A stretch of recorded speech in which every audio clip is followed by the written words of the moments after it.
had been counting down the days for months. Every night, I would scroll through photos of Monaco, yachts glistening under the sun, pastel-colored streets, the tiniest cafes tucked into winding alleys, and imagine myself there. My dad had promised this trip months ago. He had painted this perfect picture. The family together, laughing on the yacht, sipping coffee by the marina, the wind in our hair as we strolled through the old town. I had even bought a new dress for our first dinner in Monte Carlo. Everything felt real. And then, out of nowhere, he dropped the bomb. "Monaco is cancelled," he said, as casually as if he were announcing the weather. I froze. My heart skipped a beat.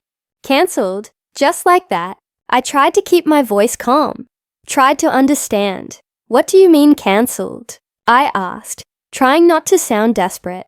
"I mean it's not happening," he said, shrugging, like it was nothing. "Plans changed. We can't go this year. Maybe next year, okay?" Okay. The word felt like a slap to my face. I remember the sudden tightness in my chest, the heat rising to my cheeks. My dad, who had promised this magical trip, was telling me it was gone, just like that. I didn't sleep that night. I kept replaying his words over and over, trying to convince myself it was just a misunderstanding. Maybe the trip was postponed.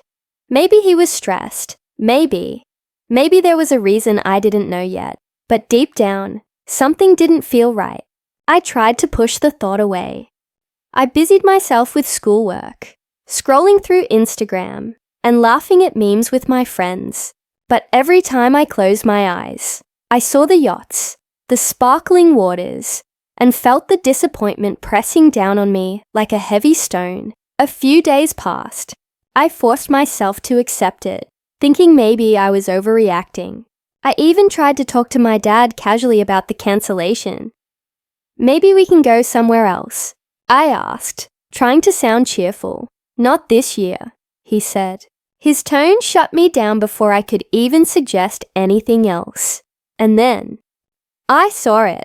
I was scrolling through Instagram, absent-mindedly double-tapping photos of my friends' vacations, when a new post caught my eye. It was a photo of him, my dad, smiling on a yacht.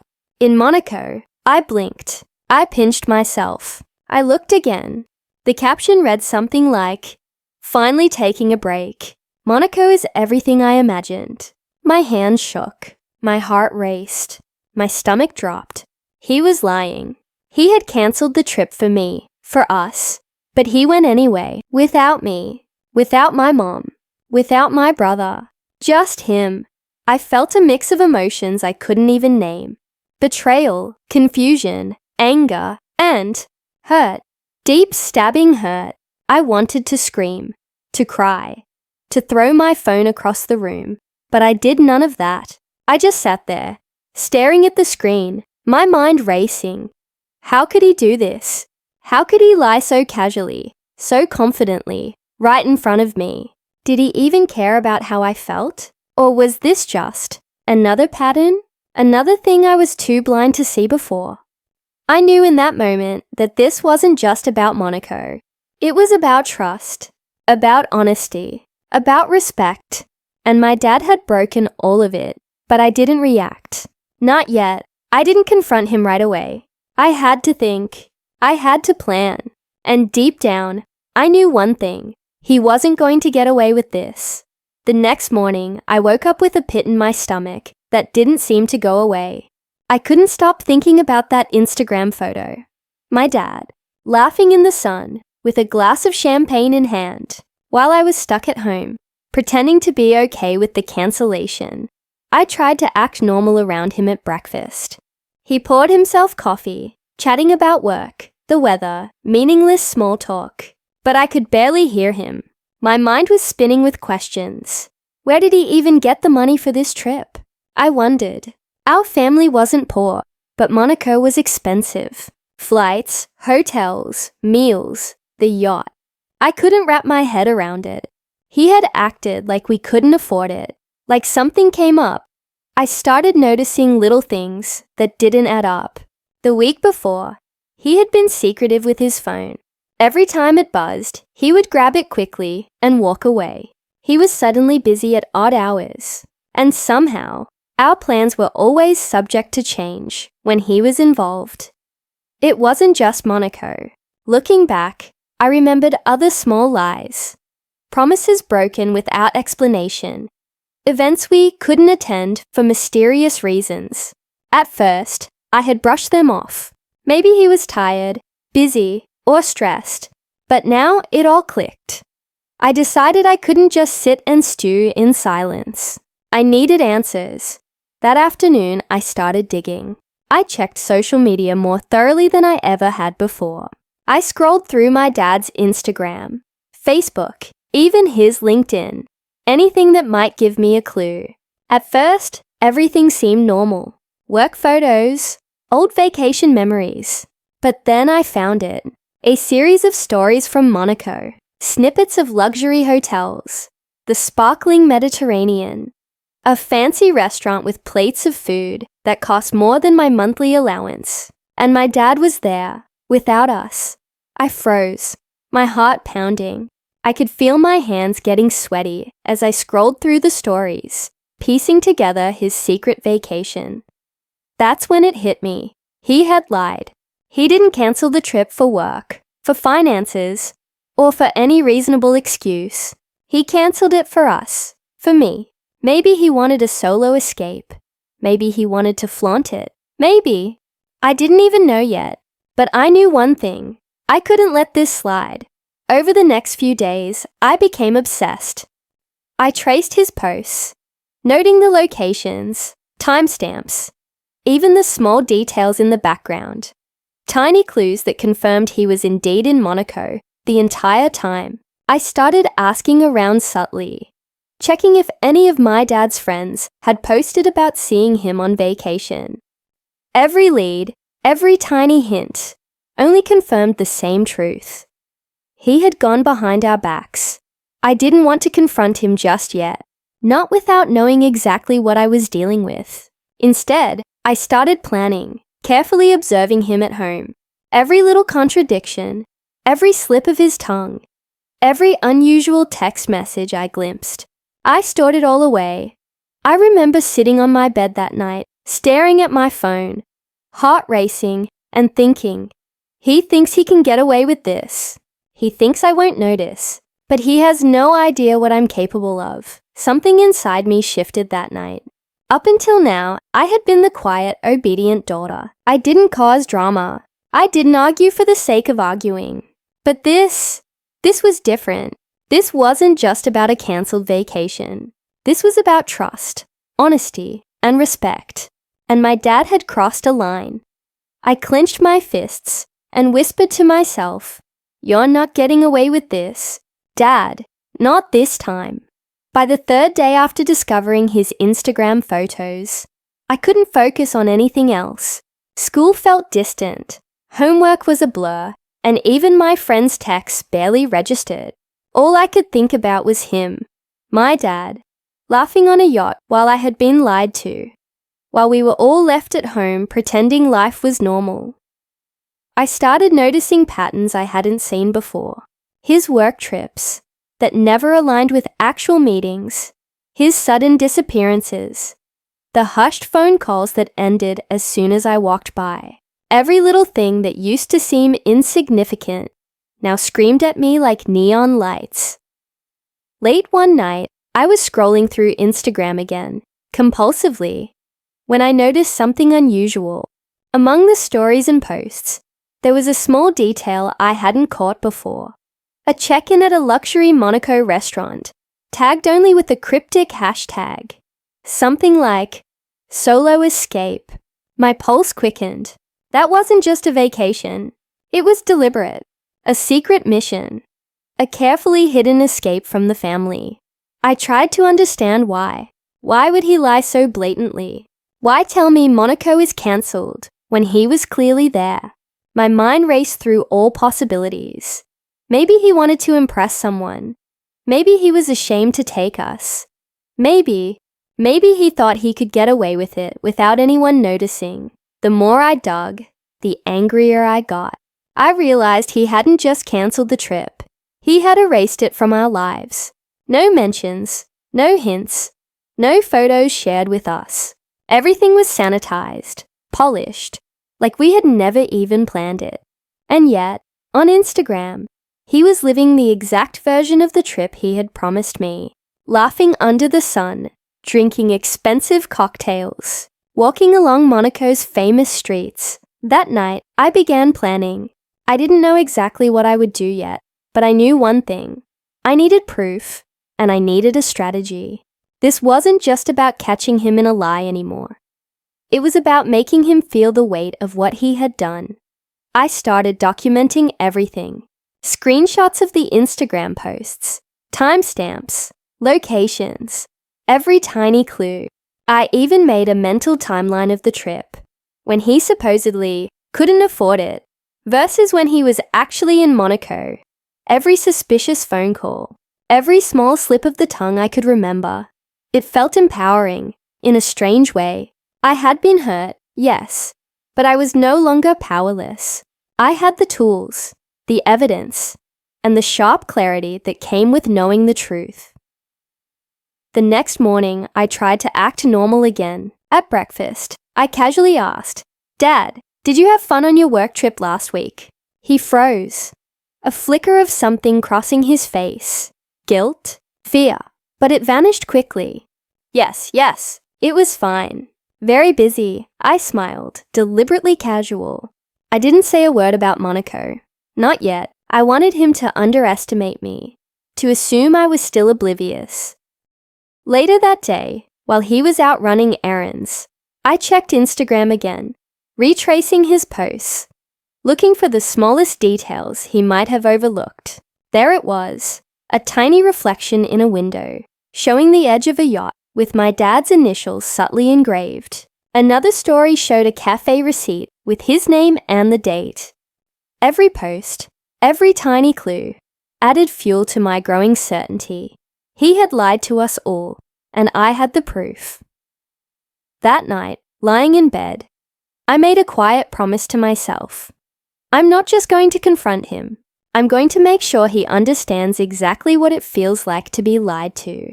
Exactly what it feels like to be left out of something you promised. He thinks this was harmless. He's about to learn it wasn't. And with that thought, a strange mix of determination and adrenaline coursed through me. I didn't yet know how, but I knew that this story, his secret trip, his lies, was about to take a turn he would never expect. The days that followed were a whirlwind of emotions. Every time I saw my dad, I felt a mixture of anger, betrayal, and disbelief. How could he lie so casually, so confidently, right in front of me? How could someone you love most treat you like a stranger, like a fool? At school, I tried to act normal. I laughed with my friends, answered teachers' questions, pretended everything was fine. But inside it was chaos. Every conversation I had, every laugh I faked, felt hollow. I was living a double life. One outside, pretending to be okay, and one inside, replaying every moment of my dad's deception over and over. Even my mom noticed something was off. She asked me if I was stressed or upset, and I just shrugged, forcing a smile. I couldn't tell her yet, not until I had all the pieces, not until I knew exactly what I would do. One evening, I was in my room, scrolling through his Instagram stories again, when I noticed something I had missed before. There was a small pattern in his posts, tiny details that revealed more than just his location, the timing of his posts, the friends he tagged, the restaurants he frequented. It all painted a picture of how he had planned this behind our backs. I felt my chest tighten. The betrayal wasn't just about Monaco. It was about the principle, about the lies, about the fact that he didn't even consider how it would feel for me. Every photo I saw, every story he posted, made me feel smaller, invisible, like my feelings didn't matter at all. I started replaying all the times he had cancelled things for me or the family, making excuses I never questioned. Birthdays, small trips, weekend plans. How many of those had been lies too? The realization hit me like a wave. This wasn't just about a vacation. This was a pattern of betrayal. That night I couldn't sleep. I sat on my bed, notebook in hand, writing down every detail I had noticed. Timestamps, locations, little inconsistencies in his stories. I wrote out every lie I could remember, every time he had brushed off my questions, every moment he had made me feel invisible. And then, anger took over, not the kind that burns and fades quickly, but the kind that sharpens your mind and focuses your energy. I realized I had two choices. I could let this slide, pretend nothing happened, and keep living under the shadow of his lies. Or I could do something. I could take control, stand up for myself, and make sure he understood that lying to me had consequences. I started planning, carefully, strategically.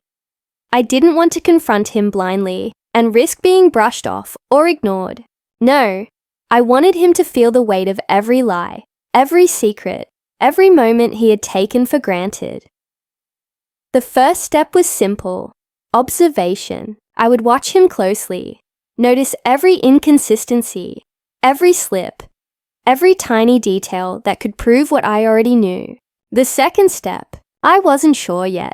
That would come later, but I felt a strange mix of fear and excitement. Fear, because confronting someone you love is never easy. Excitement, because I had finally found my power in the situation.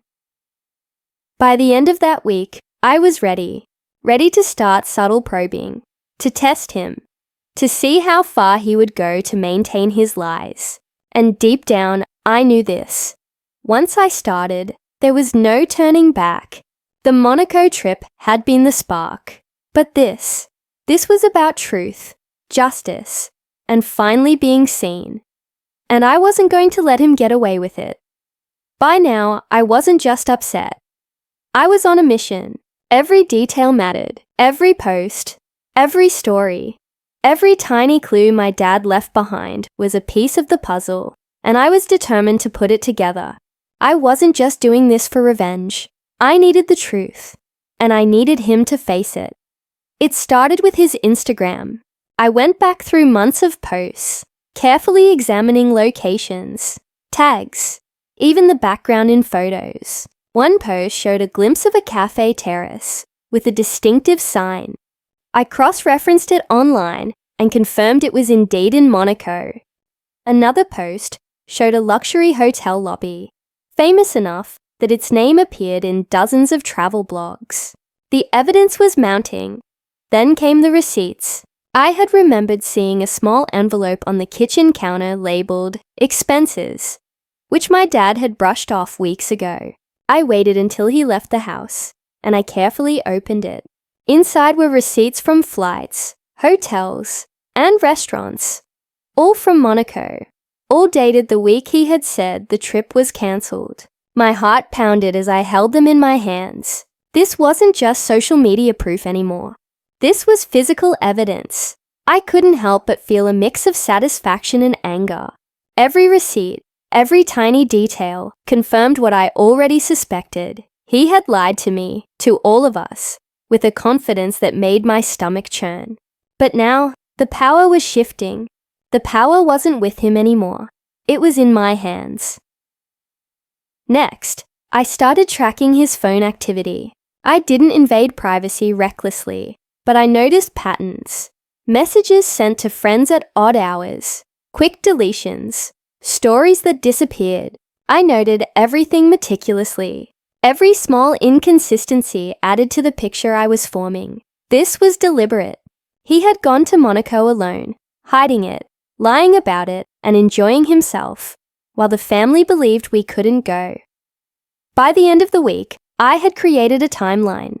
From the moment he cancelled Monaco to the moment the first Instagram post appeared, I knew exactly where he was, what he was doing, and how he had orchestrated this deception. It wasn't just the trip that hurt. It was the intentionality behind it. The way he had carefully constructed a lie to keep us in the dark. The way he had acted like nothing had happened when I tried to bring it up casually. The way he had expected me to accept it without question. And that's when I started thinking about confrontation, not in a wild, explosive way, but strategically. I needed him to see the truth without being able to deny it. I needed him to feel the weight of what he had done. That night, I lay in bed, staring at the ceiling, imagining the moment I would finally confront him. I could see it vividly. His surprised expression, the subtle guilt creeping in, the way he would try to twist his words, and my steady response, armed with undeniable proof. I didn't sleep much that night. My mind raced with plans. Should I confront him directly in front of the family? Or quietly, with only the evidence in hand? Should I reveal every detail, or just enough to make him squirm?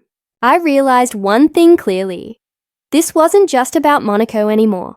This was about respect, honesty, and boundaries. He had crossed the line, and it was my turn to set things right. The next morning, I felt a strange mix of excitement and fear. Excitement because I finally had the power to expose him. Fear because confronting someone you love is never easy, but it had to be done. And deep down, I knew that once I took the first step, there would be no going back. By now, I wasn't just angry. I was laser-focused. I had spent days gathering evidence, piecing together his deception like a puzzle, and every new detail fueled the fire burning inside me. But I knew I had to be careful.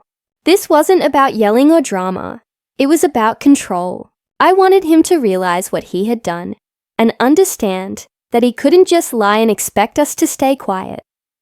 I decided the first step was observation. I needed to watch him carefully, study his patterns, and find the right moment to strike.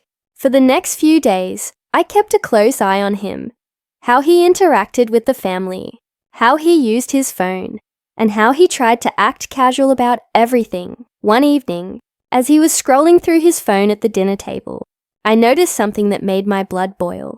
A notification popped up. Another Monaco post. This one a story showing him on a rooftop overlooking the marina. My mom didn't notice, my brother didn't notice, but I did. I felt my hands clench around the edge of the table. He thought he was slick. He wasn't. That night, I started outlining my plan. I wanted to confront him, yes, but I also wanted to control the narrative. I wanted him to see that I had all the evidence, and that I wasn't going to let him twist the story. The confrontation would be precise, deliberate, and undeniable. I created a mental timeline of the trip. The day he cancelled Monaco. The receipts hidden in the kitchen. The Instagram stories and posts. The small details he had overlooked. Cafe names, hotel lobbies, friends tagged in the posts. I rehearsed what I would say, how I would say it, and what I would show him. Every word mattered. I imagined his excuses, his attempts to dodge responsibility, and how I would respond calmly, confidently, without letting him manipulate the situation. But there was another twist. While reviewing his posts, I noticed something I hadn't seen before. A photo that seemed out of place. A friend tagged him in a story with a man I didn't recognize, someone laughing with him on the yacht. I realized there was more to this Monaco trip than just him escaping. Was there someone else? A friend, a colleague, or someone he wanted to impress? The thought made my stomach twist. This wasn't just betrayal. It was deception layered on top of deception. My dad had not only lied to us, but had also hidden parts of the trip that he didn't want anyone to know about. The stakes had just gotten higher. I couldn't act recklessly. I needed patience, precision, and timing. The next few days were critical. I would continue observing, gathering more proof, and waiting for the perfect moment to confront him. Every small slip, every inconsistency, would be part of the strategy. By the end of the week, I felt ready. I had the receipts, the social media evidence, and a clear plan in my mind. The confrontation would happen soon, and when it did, he wouldn't be able to deny a single thing. As I lay in bed that night, I whispered to myself, "This is it. No more hiding. No more lies. He's going to see exactly what it feels like to be betrayed. And for the first time in days, I felt a strange sense of calm. The anger was still there, simmering, but it was paired with control, with strategy, with the certainty that I was no longer powerless. The Monaco trip had been the spark, but now, I was in the driver's seat. The day finally came. I had rehearsed my words in my head, gone over the evidence one last time, and planned exactly how I would confront him. I wanted him to feel the full weight of what he had done, without me losing control. It started at dinner. The house was quiet, the kind of quiet that makes every small sound feel louder. My dad was scrolling through his phone, oblivious to the storm brewing in my mind. I took a deep breath, trying to steady my nerves, and waited for the right moment. "Dad," I said, my voice calm but firm. "Can we talk about Monaco?" He looked up, a flicker of surprise crossing his face. "Monaco?" he asked, feigning ignorance. "What about it?" I held up my phone. The Instagram posts, the stories, the receipts I had photographed, all neatly displayed. "This," I said, letting the evidence speak for itself. "All of this. You told me Monaco was cancelled. You told the family it was cancelled. And yet, here you are." He froze. For a moment, I thought he might try to laugh it off, to claim it was all a misunderstanding. But his eyes flickered, and I knew the game was over. "It's not what you think," he started. But I interrupted, holding up another piece of evidence. A small cafe receipt I had found in the envelope on the counter. "Is this also not what I think?" I asked, my voice sharper now. Because the date and location matched the exact days you said we couldn't go. Every post, every story, every little detail. "It proves you lied to us." He shifted uncomfortably in his seat. I could see the guilt, the unease, the realization that I had caught him completely off guard. "Look, it was just a short trip," he began, trying to minimize it. "I needed a break. You know, stress and work." I shook my head, cutting him off. It wasn't about needing a break. It was about lying to us. It was about pretending we couldn't go while you went behind our backs. It was about thinking you could trick me, trick the family, and get away with it. And now, you can't. The room was tense. My mom looked at us nervously. My brother fidgeted, and my dad, he didn't know what to say. For the first time, he was on the defensive, and I could feel the power shift. Then came the twist I hadn't expected. He hesitated, glancing at his phone, and muttered something under his breath. "It wasn't supposed to be like this." I raised an eyebrow. "What do you mean?" He swallowed hard, his voice cracking slightly. There was someone with me, a friend. I didn't want anyone to know. It was supposed to be private." My stomach sank. I hadn't expected that. Someone else? Who was he hiding? But I didn't let it distract me. I focused on the betrayal at hand. The lies, the deception, the fact that he had treated us like we didn't matter. "I don't care who is with you," I said, my voice calm but firm. "What matters is that you lied to me. You lied to all of us. And that ends now. You need to take responsibility." He looked down defeated. For the first time in years, I saw my dad truly humbled, truly realizing the consequences of his actions. And in that moment, I felt a strange mix of satisfaction and relief. I had confronted him, laid out the truth, and made him face it. But I knew this wasn't the end. There were still unanswered questions, still secrets to uncover, still the matter of the other person on the trip. The Monaco trip had started as a lie, but it was turning into something bigger, something that would shake the family to its core. And I was ready for it. After the confrontation, the house felt different. The air was heavier, charged with tension. My dad avoided eye contact, and my mom tried to keep things calm, but I could see it in their faces. They knew the dynamic had shifted. I, however, felt alive in a way I hadn't before. I had finally confronted him, and the power balance had changed. But deep down, I knew the story wasn't over. The mention of another person on the trip gnawed at me. I couldn't let it slide. Who was this friend? Why hadn't he mentioned them? And most importantly, what else was he hiding? I decided to dig deeper. That night, after everyone went to bed, I sat at my desk and reopened his Instagram, Facebook, and even his old email accounts. I traced every post, every tagged friend, every photo from the exact dates of the trip, and then I found it. A photo hidden among tagged stories. A man laughing with him on the yacht, holding a glass of champagne. He was dressed like someone who belonged in Monaco, relaxed and confident. But who was he? I cross-referenced mutual friends, comments, tags, and even location check-ins. Slowly, the picture became clearer.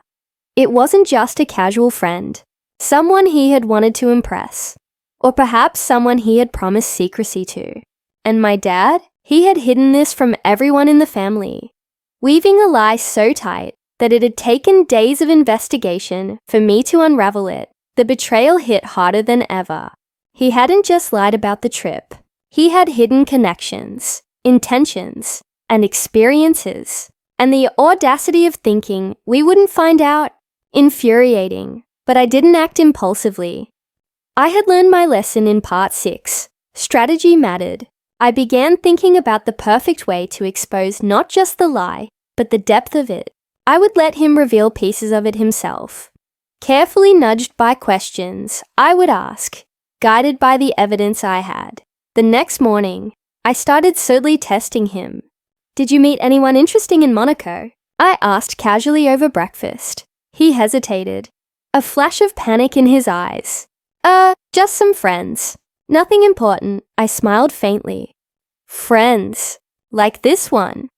I held up the screenshot of the man, laughing with him on the yacht. His face went pale. He stammered, "Oh, that's just someone I ran into. Really nothing significant." I didn't push further. Not yet. The point was made. I had planted the seed. He realized I knew more than he had expected. And the unease in his eyes was deliciously satisfying. Over the next few days, I continued to gather more information. The yacht company he used, the restaurants he dined in, the little luxury shops he visited.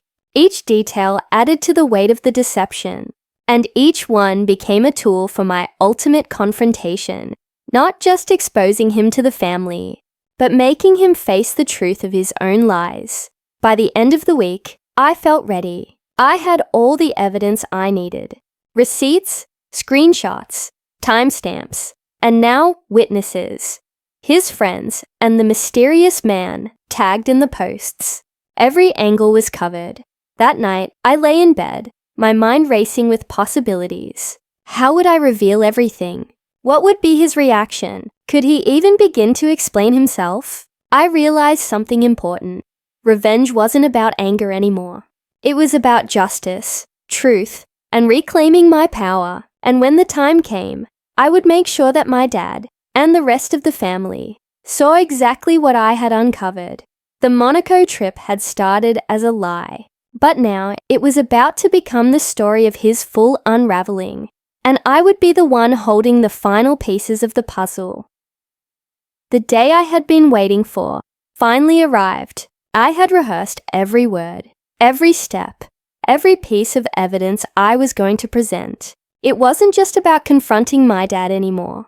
It was about letting the family see the truth and ensuring he couldn't twist or deny it. I decided to do it at dinner when everyone was together. My heart pounded as I placed my phone, receipts, and screenshots neatly on the table. My dad looked up, sensing something different in the air. My mom frowned, sensing tension. My brother looked curious, a little nervous. "Dad," I said, my voice steady but filled with quiet intensity. "We need to talk about Monaco, about your trip, about everything you lied to us about."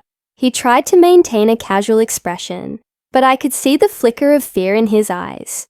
I don't know what you mean," he said weakly. I smiled faintly and began to lay out the evidence. First, the Instagram posts, the yacht, the luxury hotel, the restaurants. Then, the receipts I had documented, clearly showing dates and locations. Finally, the stories of the mysterious friend, the hidden social interactions, all carefully cross-referenced with his own posts. Every detail you hid, I said calmly. Every story you twisted, every lie you told, it's all here. We know the truth. And it's not just about Monaco. It's about the fact that you thought we wouldn't notice. That you could lie and get away with it. My dad's face paled. He tried to interrupt, but I held up my hand. No, not yet. You're going to hear this. I went through everything meticulously. The timeline of his lies, the inconsistencies, the receipts, the social media evidence, the unknown friend. My mom's jaw dropped. My brother's eyes widened. And my dad, he looked completely defeated. Finally, I leaned back slightly and said, "Do you have anything to say?" He opened his mouth, then closed it. His excuses faltered. Words stumbled. And for the first time, I saw him truly humbled.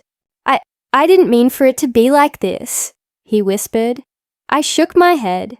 It doesn't matter what you meant. What matters is what you did. And now everyone knows. The lies are over. The secrets are exposed. And the next step? That's up to you. How you choose to make amends, or how you face the consequences of losing trust. The room was silent, heavy with tension. My dad looked down at his hands, unable to meet anyone's gaze. My mom sat silently, trying to process everything. My brother looked at me with a mix of admiration and shock. And in that moment, I felt something I hadn't felt before. Power, clarity, and justice. But the story didn't end there. The fallout began immediately. My dad had to explain himself to everyone, and there were tough conversations about trust, boundaries, and honesty. Family dynamics shifted. Unspoken truths came to light, and old patterns were challenged. Through it all, I remained steady. I had taken control of the narrative, reclaimed my voice, and made it clear that lying and betrayal would not be tolerated. And while the wounds from the deception wouldn't heal overnight, the truth had been revealed, and that was the first step toward real change. The days after the Monaco revelation were quiet, but not peaceful. The house felt different. Conversations were more honest, but there was also tension. My dad had been humbled, forced to confront his lies, and our family was slowly adjusting to this new reality. For me, the experience was transformative. I realized something important. This story wasn't just about a cancelled vacation or a hidden trip. It was about trust, respect, and standing up for yourself. I had felt powerless when I discovered the truth, but I had taken that pain and turned it into strategy, action, and empowerment. I spent time reflecting on everything: the disappointment, the betrayal, the frustration, and ultimately, the victory of reclaiming my voice. I understood that confrontation isn't just about anger. It's about clarity, evidence, and courage. And most importantly, it's about making sure your feelings and boundaries are respected. Our family is still healing. My dad is trying slowly to rebuild trust. My mom and brother are cautiously optimistic. And I feel stronger, more confident, and more in control than I ever have. I've learned that it's okay to demand honesty, and that standing up for yourself doesn't make you harsh or mean. It makes you resilient. Looking back, I realized the Monaco trip was never really about the destination. It was about the journey of learning my own strength, seeing through deception, and taking action when someone tries to undermine you. It was about discovering that I don't need to wait for others to validate me or tell me the truth. I can find it, prove it, and hold people accountable myself. So, if you've ever been lied to, betrayed, or dismissed by someone you love, remember this: you have the power to stand up, gather your evidence, and reclaim your voice. You are stronger than you think, and the truth will always find its way to the surface. And as for Monaco, well, maybe one day I'll go there. Not because someone promised me a trip, but because I deserve it. Because I fought for my truth, and nothing feels sweeter than that. The lesson is clear. Lies have a way of unraveling. Secrets have a way of surfacing. And when they do, make sure you're ready. Ready to see clearly, ready to confront, and ready to emerge stronger than ever. Thanks for watching. If you enjoyed this video, don't forget to like and subscribe for more. See you in the next one. Peace out!